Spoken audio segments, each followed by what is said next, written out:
சொர்க்கத்தில் விட நரகத்தில் தான் அதிகமான ஆட்கள் இருப்பாங்க. அப்போ அல்லாஹ் அதை போட்டு நிரப்பும் போது அல்லாஹ் கேட்பானா, உனக்கு போதுமா அப்படின்னு கேட்கும்போது அந்த நரகம் பேசுமா, வாத்தா கூழு ஹல்மி மசீத், இன்னும் இருந்தால் போடான்ல, இன்னும் இருந்தால் போடு அப்படின்னு வேணாம் அப்படின்னு அந்த நரகம் பேசுமா. அந்த அளவுக்கு பிரம்மாண்டமான நரகம். இதில் யார் அடித்தட்டில் இருப்பாங்க தெரியுமா?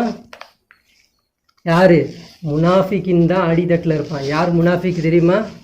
அல்லாஹ்வுடைய கட்டளையை பின்பற்றாமல் நபிகள் நாயகம் ஸல்லல்லாஹு அலைஹி வஸல்லம் அவங்க காட்டி தந்த வழிமுறையை பின்பற்றாமல் நம்மளாலே ஒரு மனோ இச்சையால் ஒரு இஸ்லாத்தை ஏற்படுத்தி கொண்டு வாழ்ந்துக்கிட்டு இருக்கோம். பார்த்தீங்களா? குர்ஆன் போதும், தொழுகை போதும், நோன்பு போதும், ஜக்காத்து போதும், ஹஜ்ஜு போதும், இந்த அமல் செஞ்சால் எனக்கு அல்லாஹ் சொர்க்கம் கொடுத்துருவான்னு சொல்லிட்டு நம்ம ஒரு குறுக்கு கோணத்தில் நின்றுக்கிட்டு யோசிச்சுக்கிட்டு இருக்கோம். பார்த்தீங்களா? அல்லாஹ் வேணுமென்னே ஒருத்தரை காஃபிரா பிறக்க வைக்கிறான், வேணுமென்னு ஒருத்தர் அல்லாஹ் நஸ்ரானியா பிறக்க வைக்கிறான், கிறிஸ்துவனா பிறக்க வைக்கிறான்.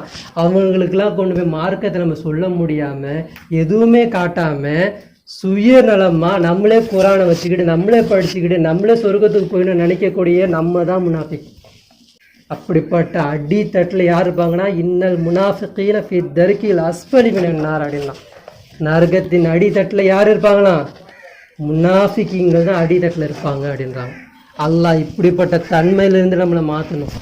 தினந்தோறும் அல்லாவுக்காக வேண்டி அல்லாஹ் என்ன தான் சொல்ல வரான், என்னால் அந்த காரியம் செய்ய முடியலன்னா கூட நான் கற்றுக்கிறேன், மற்றவங்களுக்கு சொல்லாது செய்கிறேன், அல்லாஹ் எனக்கு அந்த பாவத்திலிருந்து மன்னிக்கணும்னு சொல்லிட்டு ஒவ்வொரு நாளும் நமக்கு அதரணும். இப்படிப்பட்ட பாகிஸ்தானில் எல்லாம் நம்மளை ஆக்கணும்.